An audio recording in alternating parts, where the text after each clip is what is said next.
Hi students, now we are discuss about redox reaction in terms of oxidation number.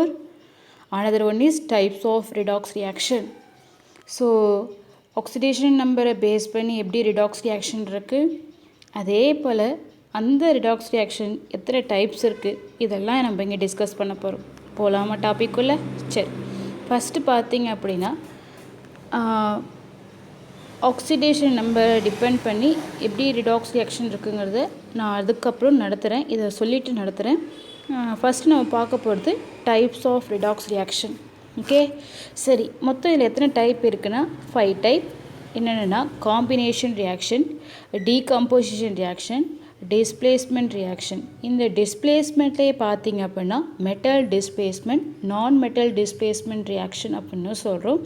Another one is fourth பார்த்தீங்கன்னா disproportionation reaction or auto redox reaction.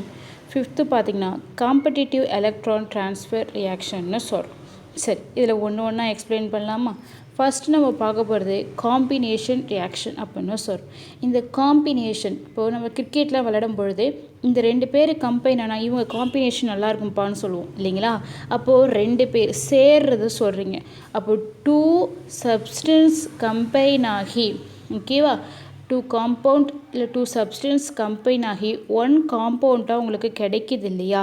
So அதை தான் நம்ம என்ன சொல்கிறோம் அப்படின்னா combination reaction அப்படின்னு சொல்கிறோம். இப்போ எக்ஸாம்பிள் பார்த்தீங்கன்னா, இப்போ நம்ம இங்கே சோடியம் குளோரைடு எடுத்துருக்கோம். சோடியம் குளோரைடை ப்ரிப்பேர் பண்ணணுன்னு வச்சுக்கோங்க.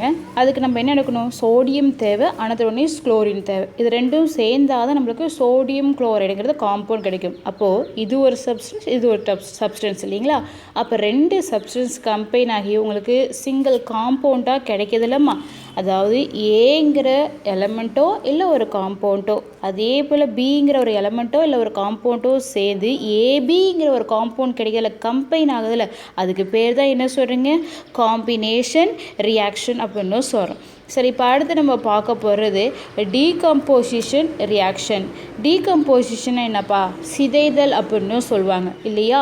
ஸோ அப்போது ஒரு ஏபியாக இருக்கிறது அப்படி என்ன செஞ்சிடும் அப்படின்னா ஏ தனியாக பி தனியாக ஒரு சிங்கிள் காம்பவுண்டாக இருக்கிறது 2 ஆர் மோர் காம்போனண்ட்டாக செப்பரேட் ஆணுச்சு அப்படின்னா அதுக்கு பேர் தான் டீகம்போசிஷன் ரியாக்ஷன் அப்படின்னு சொல்லுவாங்க. ஓகேவா? ஒரு எலமெண்ட்டாவோ இல்லை காம்பவுண்டாவோ உனக்கு கிடைச்சிது அப்படின்னா அது டீகம்போசிஷன் ரியாக்ஷன்னு சொல்கிறோம். ஸோ அதுக்கு தான் எக்ஸாம்பிள்ஸ் இங்கே காட்டியிருக்கேன். ஏபிங்கிறது என்னவா கிடைக்குதுப்பா? ஏ தனியாகவும் பி தனியாகவும் செப்பரேட் ஆகுது. இது அப்படியே ஆப்போசிட்டாக இருக்கும். எதுக்கு ஆப்போசிட் அப்படின்னா காம்பினேஷன் ரியாக்ஷனுக்கு அப்படியே ஆப்போசிட் தான் டீகம்போசிஷன் ரியாக்ஷன். நெக்ஸ்ட் நம்ம பார்க்க போகிறது டிஸ்பிளேஸ்மெண்ட் ரியாக்ஷன். ஒரு காம்பவுண்டில் இருக்க அயானை ஒரு ஆட்டமோ இல்லை ஒரு அயானோ ரீப்ளேஸ் பண்ணிட்டா அதுக்கு பேர் தான், அந்த டைப் ஆஃப் ரியாக்ஷனுக்கு பேர் டிஸ்பிளேஸ்மெண்ட் ரியாக்ஷன்னு சொல்கிறோம். இந்த டிஸ்பிளேஸ்மெண்ட்டில் பார்த்தீங்க அப்படின்னா 2 விதமாக கிளாஸிஃபை பண்ணலாம். ஒன்று metal displacement, another one is non metal displacement reaction. இப்போ நீங்கள் இங்கே பார்க்கறது வந்து மெட்டல் டிஸ்பிளேஸ்மெண்ட் ரியாக்ஷன். அதாவது zinc is the more reactive, சரிங்களா? காப்பரை கம்பேர் பண்ணும்போது ஜிங்க் மோர் ரியாக்டிவ். இப்போ இங்கே காப்பர் சல்ஃபேட் சொல்யூஷன், அக்வஸ் சொல்யூஷனாக காப்பர் சல்ஃபேட் எடுத்துருக்கீங்க. இந்த ப்ளூ கலர் சொல்யூஷன் இருக்குல்லம்மா, அது வந்து காப்பர் சல்ஃபேட்டை வாட்டரில் டிசால்வ் பண்ண அதுக்கு பேர் தான் அக்வஸ் சொல்யூஷனாக காப்பர் சல்ஃபேட். அதை எடுத்துக்கிறோம், அதில் ஜிங்க் ராடை வைக்கிறீங்க. கொஞ்ச நாளை சென்று பார்க்குறீங்க, இந்த ப்ளூ கலர் என்னவோ மாறிடுது அப்படின்னா கலர்லெஸ்ஸாக உங்களுக்கு மாறிடுது. பட் அந்த ஜிங்க் ராடு மேலே பார்த்தீங்கன்னா ஒரு ப்ரௌன் லேயர் மாதிரி ஃபார்ம் ஆகிருக்கு. இதுக்கு என்ன மிஸ் ரீசன் அப்படின்னு கேட்டிங்கன்னா, காப்பர் பார்த்தீங்க அப்படின்னா லெஸ் ரியாக்டிவ் ஜிங்கை விட. ஸோ அப்போ என்ன செய்யுது? ஜிங்கு போயிட்டு அந்த காப்பரை ரீப்ளேஸ் பண்ணிவிட்டு ஜிங்க் சல்ஃபேட்டாகவும் காப்பரையும் கொடுக்குது. இப்போ என்ன நடக்குது அப்படின்னா ஜிங்க் வந்து 2 எலக்ட்ரானை லாஸ் பண்ணுது. அந்த 2 எலக்ட்ரானை வந்துட்டு காப்பர் எடுத்துக்கிட்டு சியூவாக கன்வெர்ட் ஆகிடுது. அதுதான் அதோடைய சுச்சுவேஷன், அப்படி தான் மாறி ஆகணும். ஸோ அதனால தான் உங்களுக்கு காப்பர் வந்துட்டு அங்கே போய் டெபாசிட் ஆகிடுது. எது மேலேமா? ஜிங்க் மேலே போய் டெபாசிட் ஆகிடுது. ஸோ அதனால தான் உங்களுக்கு ப்ரௌன் லேயராக உங்களுக்கு ஃபார்ம் ஆகுது. ஸோ இங்கே காட்டியிருக்கிறத பாருங்கள். ஸோ இது உங்களுக்கு புரியுங்கிறதுக்காக இங்கே காட்டியிருக்கு. ஸோ இப்போ இந்த காப்பர் சில்வரை வச்சு காட்டியிருக்கு. So example silver nitrate solution நீங்கள் காப்பரை வைக்கும் பொழுது என்ன ஆகும் அப்படின்னா அந்த சில்வர் வந்துட்டு ரீப்ளேஸ் பண்ணிவிட்டு காப்பர் போய் அங்கே ஆட் ஆகி காப்பர் நைட்ரேட்டாக உங்களுக்கு கன்வெர்ட் ஆகும். சில்வர் வந்து ரீப்ளேஸ்மெண்ட் ஆகும். ஸோ அதுதான் இந்த பிக்சரில் உங்களுக்கு நான் காட்டியிருக்கேன். ஓகே சரிப்பா. இப்போ அடுத்தது பார்த்தீங்கன்னா மெட்டல் டிஸ்பிளேஸ்மெண்ட் பார்த்துறோம். ஒரு மெட்டல் இன்னொரு மெட்டல் அங்கே இருக்கக்கூடிய மெட்டலை ரீப்ளேஸ் பண்ணிவிட்டு இது போய் இங்கே ஆட் ஆகுது, அதனால் அதுக்கு பேர் என்ன அப்படின்னா மெட்டல் டிஸ்பிளேஸ்மெண்ட் ரியாக்ஷன் அப்படின்னு சொல்கிறோம். இதுவே ஒரு நான் மெட்டலில் நடந்துச்சு அப்படின்னா ஒரு மெட்டல் ஒரு நான் மெட்டல் ரீப்ளேஸ் பண்ணிட்டு அந்த இடத்துல போய் இது சப்ஸ்டியூட் ஆனிச்சு அப்படின்னா இதை தான் நம்ம என்னென்னு சொல்கிறோம்னா நான் மெட்டல் டிஸ்பிளேஸ்மெண்ட் ரியாக்ஷன் அப்படின்னு சொல்கிறோம். இப்போ அடுத்த டைப் பார்த்தீங்க அப்படின்னா disproportionation reaction or auto redox reaction. அதாவது ஒரு காம்பவுண்டு என்னவை ஆக்ட் பண்ணோன்னா அதிலே ஆக்சிடேஷன் நடக்கும், அதிலே ரிடக்ஷனும் நடக்கும்ப்பா.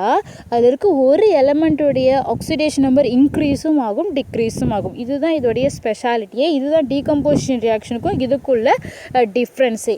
சரிப்பா, அந்த காப்பர் சல்ஃபேட் சொல்யூஷன் உங்களுக்கு புரியுங்கிறதுக்காக இங்கே பிக்சர் காட்டியிருக்கேன் பாருங்கள், நல்லாயிருக்கும் இது. ஸோ அந்த காப்பர் சல்ஃபேட் சொல்யூஷன் அப்புறமேலுக்கு பார்த்தீங்கன்னா கலர்லெஸ்ஸாக இந்த மாதிரி மாறுது பாருங்கள். ஸோ அப்போ என்ன ஆகுது, ஜிங்கு மேலே போய் இந்த காப்பர் வந்து டெபாசிட் ஆகிறது தான் இங்கே உங்களுக்கு காட்டியிருக்கோம். சரிங்களா? சரிப்பா, இன்னும் நான் ஒரு எக்ஸாம்பிள்ஸ் காட்டணும்னு ஆசை. அதனால தான் இப்போ இந்த காப்பர் சல்ஃபேட்டில் அயனை வைக்கிறீங்க. அயன் வந்துட்டு காப்பரை விட மோர் ரியாக்டிவ்ங்கிறனால உங்களுக்கு ஃபெரஸ் சல்ஃபேட்டும் காப்பரும் கிடைக்கிது. ஸோ அப்போது ப்ளூ கலராக இருக்க சொல்யூஷன் என்னவோ மாறிடுது அப்படின்னா க்ரீன் கலராக கன்வெர்ட் ஆகுது. இதுக்கெல்லாம் ரீசன் என்னென்னா ரியாக்டிவிட்டி. ஸோ இந்த சீரியஸ் பார்க்குறீங்களப்பா, இப்போ மேலே இருக்கிறதெல்லாம் பார்த்தீங்க அப்படின்னா மோர் ரியாக்டிவ், கீழே இருக்கிறதெல்லாம் பார்த்தீங்கன்னா லெஸ் ரியாக்டிவ். அப்போது காப்பர் வந்துட்டு மோர் ரியாக்டிவ் எதை கம்பேர் பண்ணும்பொழுது, சில்வரை கம்பேர் பண்ணும்பொழுது. பட் காப்பர் லெஸ் ரியாக்டிவ் எதை கம்பேர் பண்ணும்பொழுது, அயனையும் சிங்கையும் கம்பேர் பண்ணும்பொழுது லெஸ் ரியாக்டிவ். ஸோ இந்த ரியாக்டிவிட்டி சீரியஸ் பார்த்துங்க, பின்னாடி நம்மளுக்கு யூஸ்ஃபுல் ஆகும், அங்கே நடத்தும் பொழுது கேட்பேன் உங்கள்கிட்ட.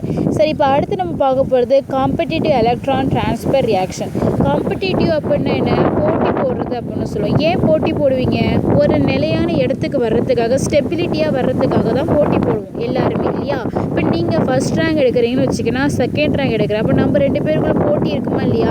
ஸோ நான் என்ன செய்வேன், அடுத்த தடவை ஃபஸ்ட் ரேங்க் எடுக்கணும், ஒரு ஸ்டேபிளாக என்னையும் எல்லாரும் அப்ரிஷியேட் பண்ணணும், பாராட்டணும்னு எனக்கும் ஒரு ஆசை இருக்கும். அப்போ நான் ஒரு ஸ்டெபிலிட்டியாக வர ட்ரை பண்ணுறேன்.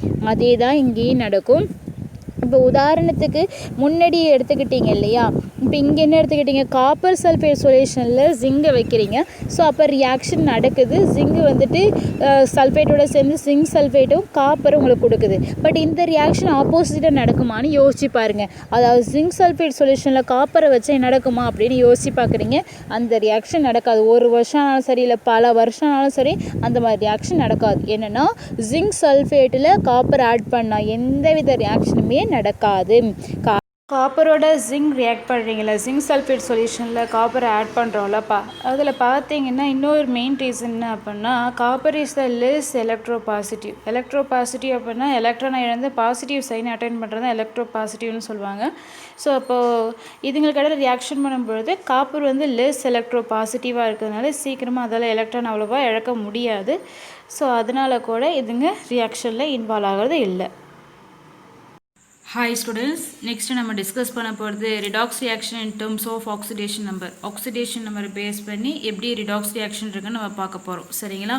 சரி, இப்போ ஃபர்ஸ்ட் நம்ம பார்க்க போகிறது ஒரு ரிடாக்ஸ் ரியாக்ஷன் என்னம்மா, ரிடக்ஷனும் ஆக்சிடேஷனும் ரெண்டும் சேர்ந்து நடந்தால் அதுக்கு பேர் தான் என்ன, ரிடாக்ஸ் ரியாக்ஷன்ஸ் அப்படின்னு சொல்கிறோம் இல்லைங்களா? சரி, இப்போ இந்த ரிடாக்ஸ் ரியாக்ஷனில் பார்த்தீங்க அப்படின்னா அப்போ ஏதோ ஒரு எலமெண்ட்டுடைய ஆக்சிடேஷன் இன்க்ரீஸ் ஆகணும், அதர்வைஸ் என்ன செய்யலாம் அப்படின்னா டிக்ரீஸ் ஆகலாம், ஏதோ ஒன்று அங்கே நடக்கும் இல்லைங்களா? ஸோ இப்போ ஆக்சிடேஷன் நம்பர் இன்க்ரீஸ் ஆனால் அதுக்கு பேர் அவங்க அது ஆக்சிடேஷன் அப்படின்னு சொல்கிறோம். டிக்ரீஸ் ஆனால் அதுக்கு பேர் என்ன சொல்கிறீங்க, ஆக்சிடேஷன் நம்பர் டிக்ரீஸ் ஆனால் அதுக்கு பேர் ரிடக்ஷன் அப்படின்னு சொல்கிறோம். சரி சரி, அப்போது ஒரு ரிடாக்ஸ் ரியாக்ஷனை வச்சு ஆக்சிடேஷன் நம்பரை வச்சு எப்படி நடக்குது அந்த ரியாக்ஷனுங்கிறத நம்ம பார்க்கலாம். ஓகே, ஸோ இப்போ என்ன செய்கிறேன் அப்படின்னா KMnO4 எடுத்துக்கிறேன், பொட்டாசியம் பெர்மாங்கனேட். இதை நான் ஃபெரஸ் சல்ஃபேட்டோட ரியாக்ட் பண்ணுறேன். Ferrous sulphate converted to ferric sulphate. அதை நான் சொல்லித்தரேன் எப்படி ஃபெரஸ் ஃபெர்ரிக்ன்ட்டு. என்னென்னா அயனுக்கு பார்த்தீங்கன்னா 2+, 3+, இந்த ஆக்சிடேஷன் ஸ்டேட் உண்டு. 3+ இருந்துச்சுன்னா ரிக் அப்படின்னு வரணும், 2+ இருந்தால் ரஸ்ன்னு வரணும். அதாவது இப்போது காப்பர் எடுத்துக்கோங்க, காப்பருக்கு 2+, +1 இந்த 2 ஆக்சிடேஷன் ஸ்டேட் உண்டு. +1 கம்மியாக இருந்துச்சு, 2 விட 1 கம்மி இல்லையா, கம்மியான நம்பர். ஸோ அந்த மாதிரி இருந்துச்சுன்னா ரஸ்ஸுங்கிற சவுண்டு வரணும்.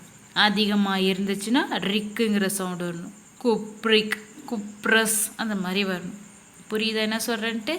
ஸோ அப்போ FE 3+ இருந்தால் அதிகம் 2-வை விட. அப்போது சரிப்பா, டிஃப்ரென்ஸ் சரிதான். இப்போ இதுலேருந்து என்னென்ன ப்ராடக்ட் வருதுன்னு பார்க்கலாம். எப்பவுமே ஃபஸ்ட்டில் இருக்கிறது பாசிட்டிவ், செகண்டில் இருக்கிறது நெகட்டிவ். அப்போ K + MnO4 minus FE + SO4 minus H + SO4 minus. சரிங்களா? ப்ளஸ் மைனஸ்னு பிரிக்க தெரியுதா? இப்போ இந்த MnO4 வரதோடையும் Mn தனியாகவும் ஆக்சிஜன் தனியாக வரும். ஸோ இப்போ இங்கே ப்ளஸ் இருக்குன்னா அது எதை நோக்கி போகும்னா மைனஸ் நோக்கி போகும். அப்போ இந்த K+ இங்கே நம்ம பிரித்தோம்ல SO4 மைனஸ், இங்கே நம்ம SO4 மைனஸ்லாம் பிரித்தோம். ஸோ அப்போ அதை நோக்கி போகும்பொழுது KSO4 வரலாம். அதே போல் இந்த MnO4 உடையும் சொன்னேன், Mn தனியாகவும் ஆக்சிஜன் தனியாக உடையும். அப்போ Mn ப்ளஸ் மெட்டலுக்கெல்லாம் பாசிட்டிவ் சார்ஜ் வரும். ஸோ அப்போ MnSO4 வரலாம். அதே போல் இங்கே இது என்னவா இருக்குன்னா ஃபெர்ரஸ் சல்ஃபேட்டாக இருக்கிறது என்னவா கன்வெர்ட் ஆகலான்னா ஃபெர்ரிக் சல்ஃபேட்டாக வரலாம். அதே போல் இன்னும் ஒன்று என்ன பாசிபிள்னா, ஆசிட் இருந்துன்னா கன்ஃபார்மாக இந்த சைடு என்ன வரும்னா வாட்டர் வரும். இதுக்கு ஒரு சின்ன எக்ஸாம்பிள் நீங்கள் ஞாபகம் வச்சுக்கிறதுக்கு, நம்ம மேலே ஆசிட் பட்டால் என்ன நடக்கும், உடனே அப்படியே வெந்து போனால் கொப்பளிச்ச மாதிரி ஆகிடும் இல்லைங்களா? அப்போ ரீசன் என்னென்னா, நம்ம பாடியில் இருக்க வாட்டர் வந்து வெளியில் போகுது, எக்ஸ்பெல் ஆகுது. ஸோ இப்போ வாட்டர் பட்டால் அங்கே வாட்டர் இருந்துச்சு அப்படின்னா ரியாக்டன்ட் சைடு ப்ராடக்டாக வர்றது வந்து வாட்டர் வெளில போகும். சரிங்களா? இப்போ ப்ராடக்டாக இங்கே நம்மளுக்கு வாட்டரே கிடைக்கும். நம்ம மேலே ஆசிட் படுது, உடனே வாட்டர் வெளில போகும், கொப்புளிச்சு போயிடும் நம்மளுக்கு. அப்போ வாட்டர் வெளில போகுது.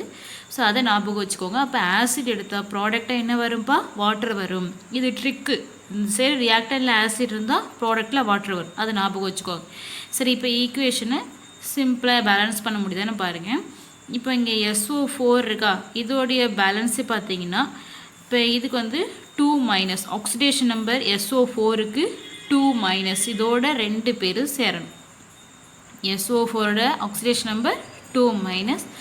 சரி, அப்போ இதுக்கு வந்து 2 சேர்த்தாச்சு. அதே போல் இந்த SO4க்கு பார்த்தீங்கன்னா ஆக்சிஜன் ஸ்டேட் வந்து 2-. அப்போ இங்கே 2 போடணும் மிஸ், வேண்டாம். ஏன்னா Mn 2+, அப்போது இது வந்து 2-, நியூட்ரல் ஆகிடும். இது 2-, இது 2+, பேலன்ஸ் ஆகிடும். பட் இங்கே எப்படி மிஸ் நடக்குதுன்னு கேட்பேன். SO4 2-, இங்கே ஒரு பொட்டாசியத்துக்கு +1. அப்போ 2 பொட்டாசியம் இருக்கா, அப்போ இன்னொரு +1 கிடைக்கும். அப்போ 2 +1. புரியுதா? அப்போ பேலன்ஸ் ஆகிடும். ஸோ இங்கே ஃபெர்ரஸ் சல்ஃபேட்டாக இருக்கிறது இந்த சைடு என்னவா கன்வெர்ட் ஆகும் அப்படின்னா ஃபெர்ரிக் சல்ஃபேட்டாக கன்வெர்ட் ஆகும். இப்போ SO4 இது 2-, அப்போ SO4 எத்தனை பேர் சேரணும், 2 சேரணும் இல்லையா? ஸோ இப்போ இது எப்படி ஞாபகம் வச்சுக்கிறது அப்படின்னா, இது 2+, இதை விட உயர்ந்தபட்ச நிலைக்கு தான் போகும். இப்போ இந்த இடத்துல FE என்னவா இருக்குது அப்படின்னா FE 2+, என்னவா மாறுதுப்பா, FE 3+, அதிகபட்ச நிலைக்கு போகுதா? அதான் இங்கே நடந்திருக்கு. சரிங்களா? பேலன்ஸுங்கிறது இந்த மாதிரி க்ராஸில் பார்க்கணும். FEக்கு 3, SO4க்கு 2. சரி, இப்போ இது எப்படி மிஸ் நியூட்ரலாக எப்படி இருக்குது நாங்கள் எப்படி தெரிஞ்சுக்கிறது? ஒரு SO4க்கு 2-, அப்போ மொத்தம் எத்தனை SO4 இருக்குது, 3. அப்போ 6-. ஒரு FEக்கு இந்த இடத்த பொறுத்த வரைக்கும் +3 இல்லைங்களா? அப்போ 2 FEக்கு 6+, அப்போ 6 + 6-, பேலன்ஸ் ஆகுதா? புரியுதா? சரி, இப்போ இந்த ஈக்குவேஷனை ஆக்சிடேஷன் நம்பரை பேஸ் பண்ணி எப்படி இருக்குது அப்படிங்கிறத பார்க்கலாம். ஃபஸ்ட்டு என்ன செய்யுங்க அப்படின்னா, இங்கே SO4லாம் இருக்குது, நம்ம அப்புறமேலுக்கு ஈக்குவேஷனை பேலன்ஸ் பண்ணலாம், ஆக்சிடேஷன் நம்பரை கண்டுபிடிச்சி வரலாம். இப்போ இந்த KMnO4 ஒவ்வொன்றத்தையும் எடுத்து ஆக்சிடேஷன் நம்பர் கண்டுபிடிக்கணும். நம்ம KMnO4க்கு எனக்கு தெரியாது, KMnO4 Kக்கு தெரியாது. அப்போது X Mnக்கு இப்போது இதில் ஏதாவது ஒன்றுத்தோடைய ஆக்சிடேஷன் நம்பர் தான் நமக்கு தெரியாமல் இருக்கணும், மற்றோடைய ஆக்சிடேஷன் நம்பர் கண்டிப்பாக நம்மளுக்கு தெரிஞ்சிருக்கணும். சரிங்களா? அப்போ தான் நம்ம அந்த எலமெண்ட்டுடைய ஆக்சிடேஷன் நம்பரை கண்டுபிடிக்க முடியும். ஸோ Kக்கு தெரியாதுன்னா X 7, எத்தனை ஆக்சிஜன் இருக்குது, 4, ஆக்சிஜனுக்கு என்னம்மா -2, இது நியூட்ரல் காம்பவுண்ட் இல்லையா? இப்போ இங்கே வரும் 0. அப்போது X இது -8, இங்கே 7 இருக்குது, அப்போ -1 வரும், ஈக்குவல்ட்டுக்கு அப்புறம் பொழுது +1. அப்போ Kவுக்கு +1 இல்லையா? Kவுக்கு +1. சரி, அதே போல் Mnக்கு கண்டுபிடிங்க. எம்எனுக்கு இப்போ பொட்டாசியத்துக்கு +1 கண்டுபிடிச்சிங்க. எம்எனுக்கு எக்ஸு, ஆக்சிஜனுக்கு 4 - 2 = 0. அப்போ எக்ஸு ஈக்குவல் டு +7 இல்லைங்களா? இந்த இடத்துல -7 இருக்கும், ஈக்குவல்ட்டுக்கு அப்புறம் போகும்போது +7. சரிங்களா? ஆக்சிஜனுக்கு கண்டுபிடிங்க. 1 7 எம்என்னு தான் கண்டுபிடிச்சிட்டிங்களா? 7. அப்போது இங்கே 4x = 0. இது 8. இப்போ 4x -8 x -8 / 4. இப்போ என்ன பாருங்களேன், -2. அப்போது இங்கே வரும் -2 வரும். புரியுதா? ஸோ இதே மாதிரி இப்போ அடுத்தது ரெண்டாவது யார் இருக்கா? FeSO4. அப்போ இந்த FeSO4ல் இருக்க அயன், சல்ஃபர், ஆக்சிஜன் கண்டுபிடிங்க. எஃப்க்கு தெரியாது எக்ஸு, சல்ஃபருக்கு 6 4 -2 = 0.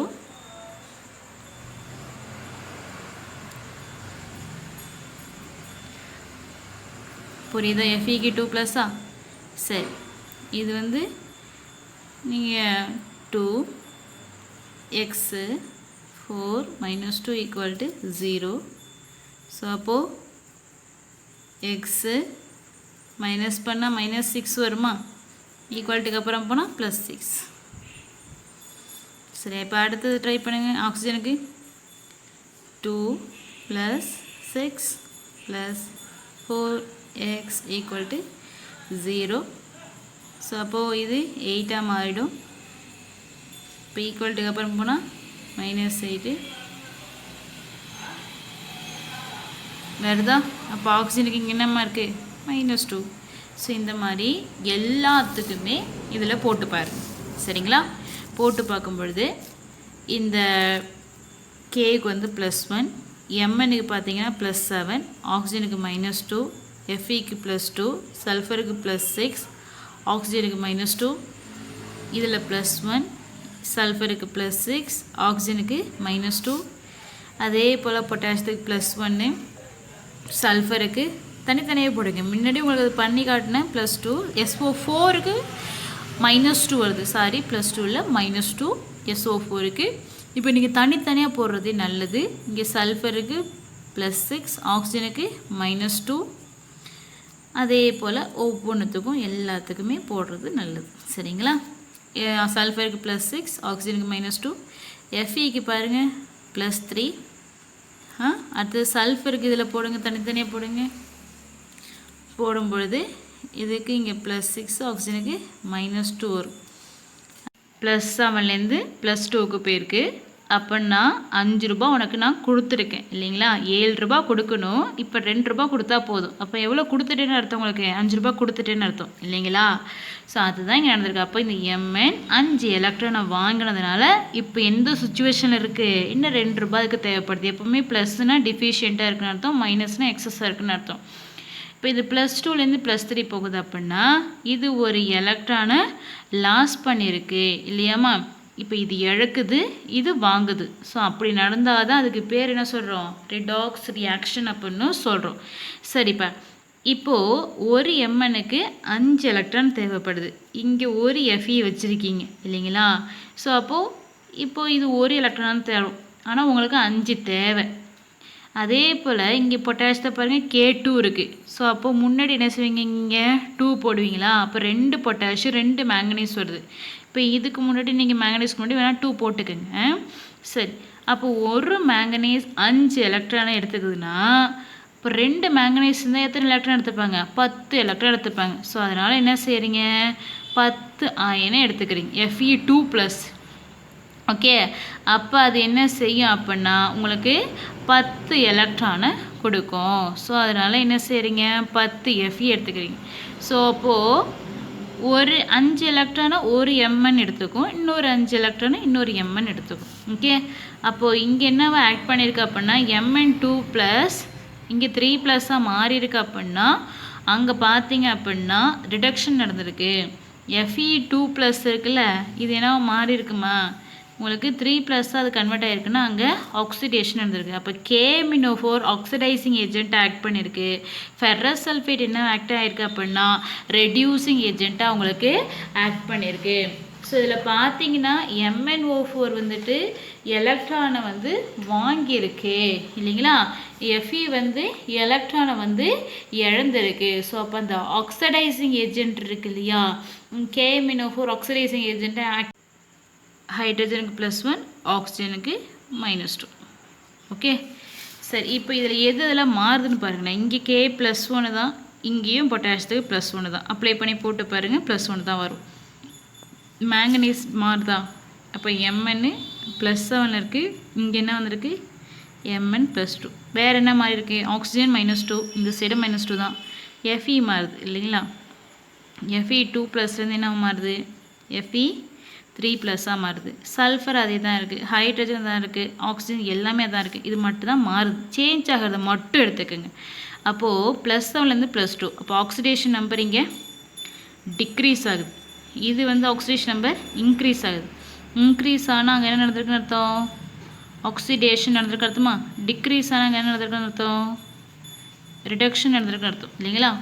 ஆக்சிடேஷன் நடந்ததுன்னா அங்கே என்னவா அவங்க ஆக்ட் பண்ணியிருக்காங்க, ரெடியூசிங் ஏஜென்ட்டை ஆக்ட் பண்ணியிருக்கு. இது என்னவா ஆக்ட் பண்ணியிருக்கு, ஆக்சிடைசிங் ஏஜென்ட்டை ஆக்ட் பண்ணியிருக்குன்னு அர்த்தம் இல்லைங்களா. சரி, அப்போது இந்த MnO4 இங்கே வாங்க, டைரெக்டாக அந்த Mnக்கு போங்க நேராக. Mn வந்து உங்களுக்கு இங்கே ரிடக்ஷன் ப்ராசஸை கேரி பண்ணியிருக்கு இல்லைங்களா. எலக்ட்ரானை வந்து கெயின் பண்ணியிருக்கு. எலக்ட்ரானை கெயின் பண்ணால் அங்கே என்ன நடந்திருக்கு, ரிடக்ஷன் நடந்திருக்கு. எலக்ட்ரானை லாஸ் பண்ணால் அங்கே என்ன நடந்திருக்கு, ஆக்சிடேஷன் நடந்திருக்குன்னு அர்த்தம் சரிங்களா. அப்போது KMnO4 ஆக்சிடைசிங் ஏஜென்ட் ஆக்ட் ஆகிருக்காங்க, அதாவது ஆக்சிடென்ட் நடந்திருக்கு. இதுவே வந்துட்டு FeSO4 இருக்குல்ல, அவங்க வந்து ரெடியூசிங் ஏஜென்ட்டாக அவங்களுக்கு ஆக்ட் ஆகியிருக்காங்க. ஸோ அப்போது இந்த FeSO4 இருக்குல்ல, இது வந்து ஆக்சிடைஸ்ட் ஆகுது. சரி, FeSO4 என்னவாது, Fe2SO4 த்ரைஸ், அப்போது எலக்ட்ரானை இழக்குது, ஆக்சிடைஸ்டாக மாறி இருக்கு, அங்கே ஆக்சிடைஸ்டு நடந்திருக்கு. ஆல்ரெடி இதோடைய டைப்பு பற்றி நம்ம எக்ஸ்பிளைன் பண்ணியிருக்கோம். ஸோ இன்னும் கொஞ்சம் உங்களுக்கு தெரியணுங்கிறதுக்காக ரியாக்ஷனை வச்சு நான் சொல்லித்தரலான் இருக்கேன். So types of redox reaction பார்க்குறோம். என்னென்ன டைப் இருக்குது, combination reaction, decomposition reaction, displacement reaction, disproportionation reaction, competitive electron transfer reaction சொல்கிறோம் இல்லைங்களா.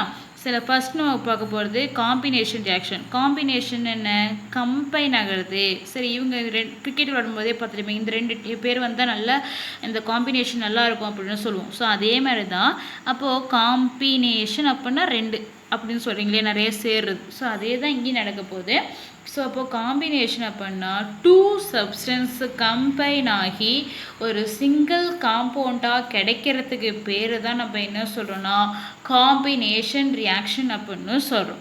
இப்போ 2 சப்ஸ்டன்ஸ்னால் கார்பன் எதோட சேருது, ஆக்சிஜனோட சேருதுன்னு வச்சுப்போம். சேர்ந்தா என்ன கிடைக்கும், CO2 கிடைக்கும் சரிங்களா. இப்போ இந்த கார்பன் எலமெண்ட்டாக இருக்குது, அப்போ ஆக்சிஜன் 0, ஆக்சிஜன் எலமெண்ட்டாக இருக்குது, அப்போ 0. இப்போ இங்கே கார்பனுக்கு பார்த்தீங்கன்னா +4 இருக்கும், ஆக்சிஜனுக்கு -2 இருக்கும். இப்போது 0லேருந்து எங்கே போகுதுப்பா, +4 ஆகுது. இது பார்த்தீங்கன்னா 0லேருந்து -2, அப்போது 0 to +4 ஆக்சிடேஷன் நம்பர் என்ன செஞ்சுருக்கு, இன்க்ரீஸ் ஆகிருக்கு. இது 0லேருந்து எங்கே வருது, -2, ஆக்சிடேஷன் நம்பர் டிக்ரீஸ் ஆகிருக்கு. இப்போ இங்கே என்ன நடந்திருக்குமா, ஆக்சிடேஷன் நடந்திருக்கு. இங்கே என்ன நடந்திருக்கு, ரிடக்ஷன் நடந்திருக்கு. காம்பினேஷன் ரியாக்ஷன்னா இப்போ ஏ இது வச்சுப்போம், இது பின்னு வச்சுப்போம், 2 கம்பைன் ஆகி கிடைக்கிறது என்ன, AB. அதே போல் தான் கார்பன் ஆக்சிஜனோட சேர்ந்து என்ன கிடச்சிருக்கு, இங்கே கார்பன் டை ஆக்சைடு கிடச்சிருக்கு. 2 சப்ஸ்டன்ஸ் கம்பைன் ஆகி ஒரு சிங்கிள் காம்பவுண்டாக கிடைச்சா அதுக்கு பேர் காம்பினேஷன் ரியாக்ஷன். இப்போ அடுத்து நம்ம பார்க்க போது டீகம்போசிஷன் ரியாக்ஷன்.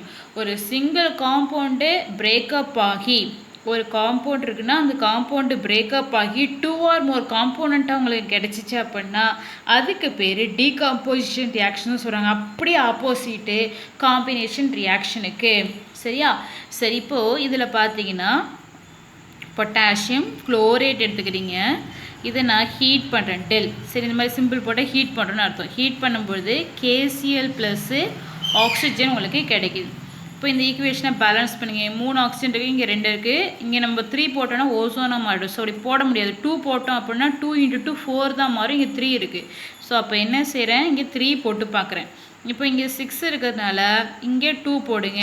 இங்கேயும் உங்களுக்கு 2 × 3 6 ஆயிடும். ஸோ அப்போது ஆக்சிஜன் பேலன்ஸ் ஆகிட்டு. பட் KCl பேலன்ஸ் ஆகலாம், முன்னாடி வேணால் 2 போட்டுக்கோங்க. இப்போ பேலன்ஸ் ஆகிட்டு. இதில் எது ஆக்சிடேஷன் ஆக்ட் ஆகிருக்கு, எது எங்கே வந்து ரிடக்ஷன் நடந்திருக்குன்னு பார்ப்போம். இங்கே பொட்டாசியத்துக்கு +1 தான், இங்கேயும் பொட்டாசியத்துக்கு +1 தான். வேணால் போட்டு பாருங்கள். குளோரினுக்கு பார்த்தீங்க அப்படின்னா இங்கே +5 வரும். சரிங்களா? அதே போல் ஆக்சிஜனுக்கு -2 வரும். இங்கே K +1, இங்கே -1, ஆக்சிஜனுக்கு 0. இப்போது இது +5ல் இருக்காப்பா. +5லேருந்து இங்கே எதுக்குமா போயிருக்கு, +5லேருந்து -1. இப்போ ஆக்சிடேஷன் நம்பர் இங்கே என்ன செய்யுது, டிக்ரீஸ் ஆகுதா? டிக்ரீஸ் ஆனால் என்ன நடந்திருக்குன்னு அர்த்தம், ரிடக்ஷன் நடந்திருக்குன்னு அர்த்தமா? சரி, இங்கே -2லேருந்து எங்கே போயிருக்கு, 0 இல்லையாப்பா? -2லேருந்து 0. அப்போ ஆக்சிடேஷன் நம்பர் இன்க்ரீஸ் ஆயிருக்கா? அங்கே என்ன நடந்திருக்குன்னு அர்த்தம், ஆக்சிடேஷன் நடந்திருக்குன்னு அர்த்தம். அப்போ ஒரே ஒரு காம்பவுண்ட், இந்த காம்பவுண்டு பிரேக்கப் ஆகி ஹீட் பண்ணுறதுனால பிரேக்கப் ஆகி உங்களுக்கு பொட்டாசியம் குளோரைடையும் ஆக்சிஜனையும் கொடுக்குது. ஸோ அப்போ ஒரு சிங்கிள் காம்பவுண்டு பிரேக்கப் ஆகி 2 or more காம்பவுண்ட் கிடைச்சா அதுக்கு பேர் என்ன, டீகம்போசிஷன் ரியாக்ஷன் அப்படின்னு சொல்கிறோம். சரி, டிஸ்பிளேஸ்மெண்ட் ரியாக்ஷன். ஒரு ரிடாக்ஸ் ரியாக்ஷனில் ஒரு காம்பவுண்ட் இருக்க ஆயானை இன்னொரு ஆயானோ அப்படி இல்லைன்னா ஆட்டமோ ரீப்ளேஸ் பண்ணிவிட்டு இது போய் அங்கே சப்ஸ்டியூட் ஆகிறது தான் டிஸ்பிளேஸ்மெண்ட் ரியாக்ஷன்னு சொல்கிறோம். டிஸ்பிளேஸ்மெண்ட் ரியாக்ஷனில் 2ஆக கிளாஸிஃபை பண்ணலாம். ஒன்று மெட்டல் டிஸ்பிளேஸ்மெண்ட் ரியாக்ஷன், ஒன்று நான் மெட்டல் டிஸ்பிளேஸ்மெண்ட் ரியாக்ஷன். இப்போ மெட்டல் டிஸ்பிளேஸ்மெண்ட் ரியாக்ஷனுக்கு ஒரு எக்ஸாம்பிள், ஒரு பீக்கரில் காப்பர் சல்ஃபேட் சொல்யூஷன் எடுத்துருக்கீங்க, வாட்டரில் டிசால்வ் பண்ணியிருக்கீங்க காப்பர் சல்ஃபேட்டு, அதை தான் நம்ம அக்குவஸ் சொல்யூஷன் சொல்கிறோம். அதாவது அக்குவஸ் சொல்யூஷன் ஆஃப் காப்பர் சல்ஃபேட். இப்போ அதை ஒரு பீக்கர் எடுத்துருக்கீங்க. இப்போ அதில் என்ன செய்கிறீங்க அப்படின்னா ஒரு ஜிங்க் ராடை அதில் வைக்கிறீங்க. சரிங்களா? கொஞ்சம் நாள் சென்று பார்த்தீங்கன்னா ப்ளூ கலராக இருக்கக்கூடிய அந்த காப்பர் சல்ஃபேட் சொல்யூஷன் உங்களுக்கு சேஞ்ச் ஆகும். ஸோ இங்கே பாருங்கள், புக்கிலே காட்டியிருக்காங்க. இது காப்பர் சல்ஃபேட் சொல்யூஷன். இதில் வந்து ஜிங்க் ராடை வைக்கிறீங்க. கொஞ்சம் நாள் சென்று பார்த்தா அந்த blue colour solution completely change ஆகி கலர்லெஸ்ஸாக மாறிடுது. என்னென்னா இந்த ஜிங்கு மேலே போய் காப்பர் போய் டெபாசிட் ஆகிடுச்சு. சரிங்களா? ஸோ அப்போது ஜிங்க் மெட்டல் வந்துட்டு கோட்டட் பண்ணப்பட்டுடுச்சு. எதால் அப்படின்னா காப்பரால். ஸோ இதை தான் நம்ம இங்கே மெட்டல் டிஸ்பிளேஸ்மெண்ட் ரியாக்ஷன்னு சொல்கிறோம். ஸோ அதை ஈக்குவேஷனாக பார்க்கலாமா? சரி, இப்போ என்ன செய்கிறீங்க, காப்பர் சல்ஃபேட் சொல்யூஷன், அக்வஸ் சொல்யூஷனாக காப்பர் சல்ஃபேட் எடுத்துருக்கீங்க. இப்போ இதில் எதை ஆட் பண்ணுறீங்க அப்படின்னா ஜிங்கு, அது சாலிட் ஸ்டேட்டில் இருக்குது. ஆட் பண்ணும் பொழுது இந்த மெட்டல், சரிங்களா, இந்த ஆட்டத்தால் ரீப்ளேஸ் பண்ணப்படுது காப்பர் இல்லைங்களா? அப்போ எப்படி வந்துடும், ஜிங்க் சல்ஃபேட்டும் ப்ளஸ் உங்களுக்கு காப்பரும் கிடைக்கிது. அப்போது இந்த மெட்டல் இன்னொரு மெட்டலை ரீப்ளேஸ் பண்ணுதா, அப்போது மெட்டல் டிஸ்பிளேஸ்மெண்ட் ரியாக்ஷன், இந்த மெட்டல் நகர்த்தப்படுது. இப்போ இதுக்கு பேர் என்ன, மெட்டல் டிஸ்பிளேஸ்மெண்ட் ரியாக்ஷன்னு சொல்கிறோம். சரி, இங்கே எங்கே ரிடாக்ஸ் ரியாக்ஷன் நடக்குது, காப்பருக்கு பார்த்தீங்கன்னா 2+, ஆக்சிஜனுக்கு அதே 6 தான், +6, ஆக்சிஜனுக்கு -2 வரும். இங்கே பார்த்தீங்கன்னா இதுக்கு 0 எலமெண்ட் கண்டிஷன், இதுக்கு +2 +6 -2, இதுக்கு 0 ஏன்னா எலமெண்ட் கண்டிஷன் இருக்குது. காப்பருக்கு வாங்க, +2லேருந்து எங்கே போயிருக்கு 0 இல்லையா? அப்போது டிக்ரீஸ் ஆகிருக்கு. இதுவே வேறு என்ன சேஞ்சஸ் ஆகிருக்கு, இங்கே சல்ஃபர் அதே தான், ஆக்சிஜன் அதே தான். ஸோ வேறு என்ன டிஃபர் ஆகிருக்கு, ஜிங்கு இல்லைங்களா? ஸோ இங்கே 0லேருந்து எங்கே போகுது, +2 போகுது. அப்போ இது இன்க்ரீஸ் ஆகுது. இன்க்ரீஸ் ஆனால் அதுக்கு பேர் ஆக்சிடேஷன், கம்மியானால் அதுக்கு பேர் என்னப்பா, ரிடக்ஷன். ஸோ அப்போ இது ஒரு ரிடாக்ஸ். நெக்ஸ்ட்டு நம்ம பார்க்குறது நான் மெட்டல் டிஸ்பிளேஸ்மெண்ட் ரியாக்ஷன். சரி, இப்போ இந்த ரியாக்ஷனில் பார்த்தீங்கன்னா ஒரு ஜிங்க் எடுத்துக்கிறேன். இப்போ இதில் என்ன செய்கிறேன் அப்படின்னா HCl ஆட் பண்ணுறேன். HCl ஜிங்க் ஆட் பண்ணுறேன். என்ன ஆகலாம், இந்த மெட்டலால் நான் மெட்டலான ஹைட்ரஜன் ரீப்ளேஸ் பண்ணப்படுது. என்ன வெளில போகும், H2 வெளில போகுமா, அப்போ ZnCl2 கிடைக்கும். ஏன் ZnCl2னா ஜிங்குக்கு வந்து 2+ பேலன்ஸி. ஸோ அதனால் இங்கே 2 தான் சேரணும். ஸோ இதை பேலன்ஸ் பண்ணி இங்கே 2 போடுங்க. அதுவும் இல்லாமல் ஹைட்ரஜன் இங்கே 2 இருக்குது. ஸோ அப்போ 2 போட்டால் தான் கரெக்ட் ஆகும். ஈக்குவேஷன் பேலன்ஸ் ஆகிட்டு. இப்போ ஆக்சிஜன் நம்பர் இதுக்கு 0, இந்த இடத்த பொறுத்துக்கு இது +1, இது -1, இது 2+, இது -1, இதுக்குமா 0 இல்லைங்களா. அப்போது இங்கே என்ன பேருக்கு +1லேருந்து 0. அப்போது ஆக்சிஜன் நம்பர் டிக்ரீஸ் ஆகிருக்கு. இது வந்து 0லேருந்து +2வா, அப்போது ஆக்சிடேஷன் நம்பர் என்ன இருக்குப்பா 0லேருந்து +2. அப்போ ஆக்சிடேஷன் நம்பர் இன்க்ரீஸ் ஆகிருக்கு. இன்க்ரீஸ் ஆனால் அங்கே என்ன நடந்திருக்கு, ஆக்சிடேஷன் நடந்திருக்கு இல்லையா. ஆக்சிடேஷன் நடந்திருக்கு, இங்கே ரிடக்ஷன் நடந்திருக்கு. ஸோ அப்போ இந்த மெட்டலால் இந்த நான் மெட்டல் டிஸ்பிளேஸ் பண்ணப்படுது, நகர்த்தப்படுது இல்லையா. ஸோ ரீப்ளேஸ் பண்ணப்படுது. ஸோ அதனால் இந்த டைப் ஆஃப் ரியாக்ஷனுக்கு பேர் நான் மெட்டல் டிஸ்பிளேஸ்மெண்ட் ரியாக்ஷன்னு சொல்கிறோம்.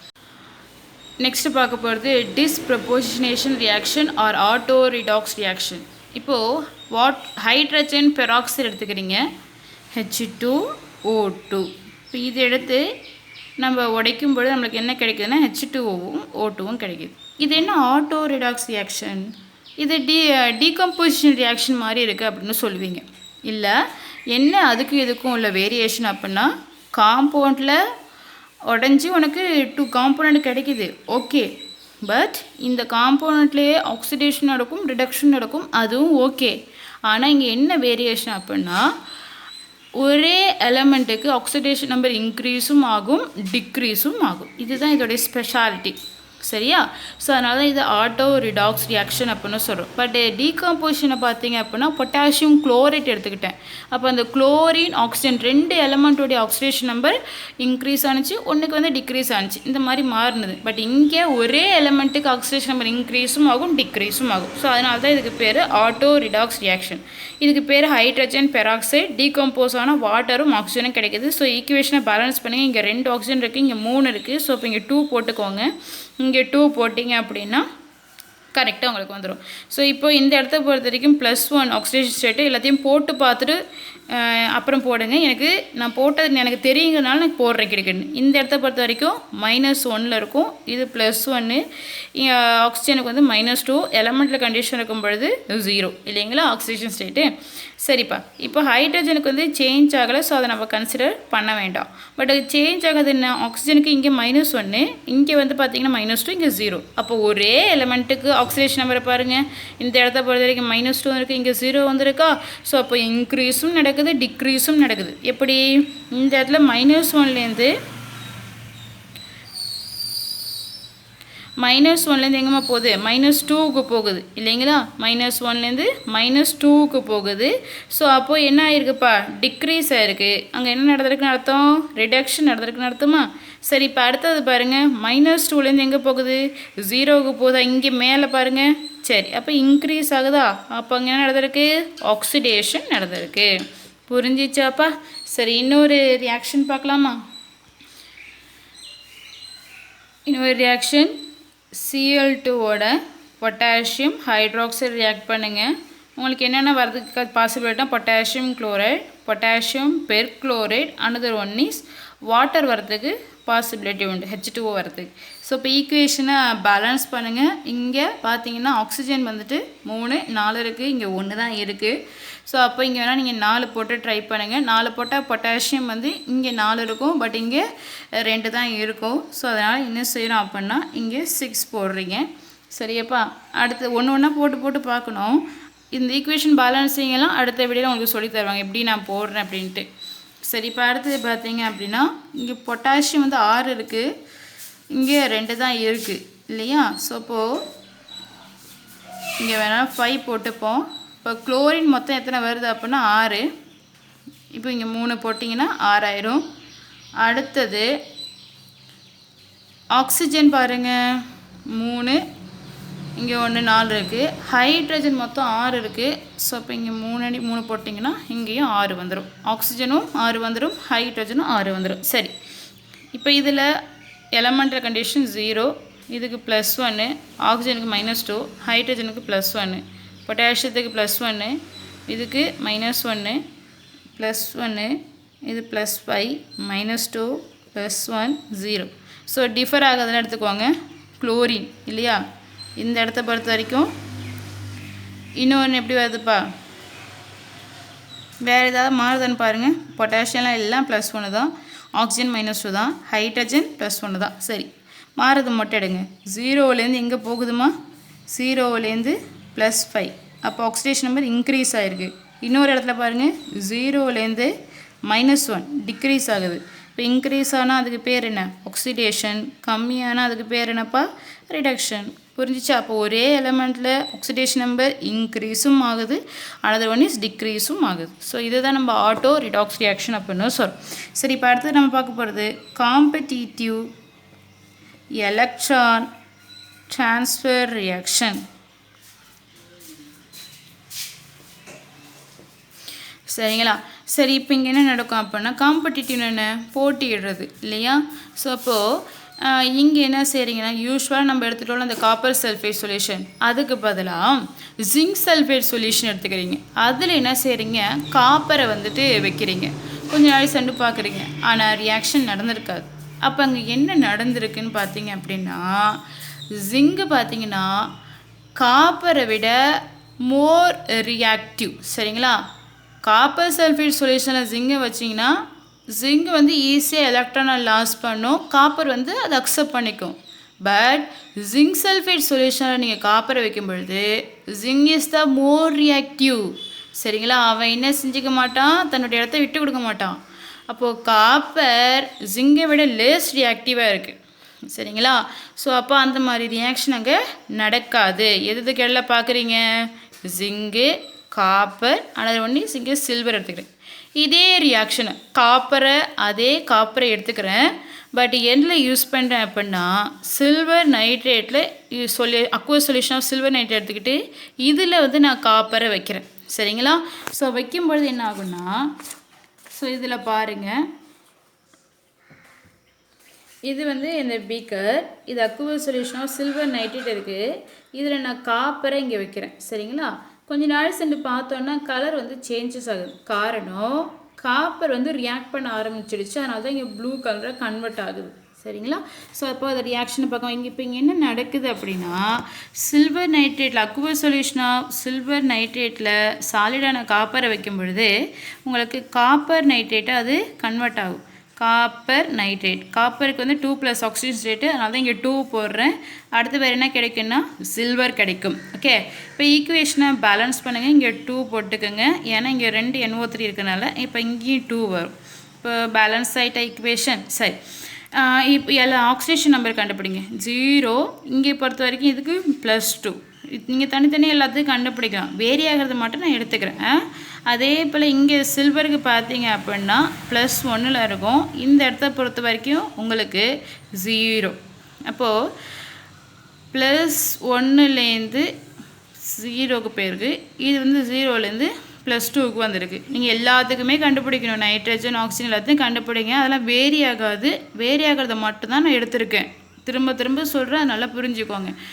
சரிப்பா, இப்போது +1லேருந்து எங்கே போயிருக்கு, 0க்கு போயிருக்கு இல்லையா? அப்போது டிக்ரீஸ் ஆகிருக்கு, அப்போ ரிடக்ஷன் நடந்திருக்கா?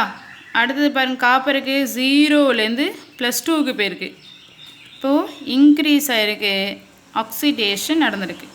ஓகே, சரி, இப்போ இங்கே என்ன நடந்திருக்கு, நீங்கள் என்ன சொன்னீங்க, ஜிங்க் சல்ஃபேட்டோட காப்பரை ரியாக்ட் பண்ணால் நடக்காதுன்னு சொல்கிறீங்க. சரி, அந்த ரியாக்ஷன் வந்துட்டு பாசிபிலிட்டியே கிடையாது அப்படின்னு சொல்கிறீங்க. பட் இங்கே பொறுத்த வரைக்கும் எப்படி நடந்தது, zinc is more reactive. So அப்போது காப்பரால் ஈஸியாக எலக்ட்ரான் லாஸ் பண்ணி அந்த எலக்ட்ரானை ஜிங்க் வாங்கிக்காது, ரீப்ளேஸ் பண்ண முடியாது. சரிங்களா? ஏன்னா இவன் மோர் ரியாக்டிவ். பட் இங்கே பொறுத்த வரைக்கும் பார்த்தீங்கன்னா copper is more reactive. Already உங்களுக்கு ரியாக்டிவிட்டி சீரியஸ் காட்டினேன் இல்லையா? So copper is more reactive than silver. So அப்போ ஈஸியாக காப்பர் என்ன செய்யும் அப்படின்னா 2 எலக்ட்ரானை லாஸ் பண்ணும். இங்கே 2+ ஆக்சிஜன் ஸ்டேட் தான் நம்ம இருக்குது காப்பர். அப்போ 2 எலக்ட்ரானை ஈஸியாக லாஸ் பண்ணும். அந்த 2 எலக்ட்ரானை யார் வாங்கிப்பா அப்படின்னா சில்வர் ஈஸியாக அக்செப்ட் பண்ணிக்கிட்டு உங்களுக்கு என்ன மாறிடும், சில்வர் உங்களுக்கு சாலிடாக கிடச்சிரும். புரியுதா? பட் ஜிங்கை பொறுத்த வரைக்கும் இந்த வேலை நடக்காது.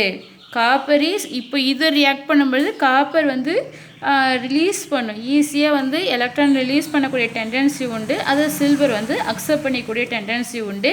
பட் ஜிங்கு கூட ரியாக்ட் பண்ணும் பொழுது அந்த டெண்டன்சி வந்து காப்பருக்கு கிடையாது. காப்பர் இஸ் காரணம் என்ன அப்படின்னா copper is less reactive compared to zinc.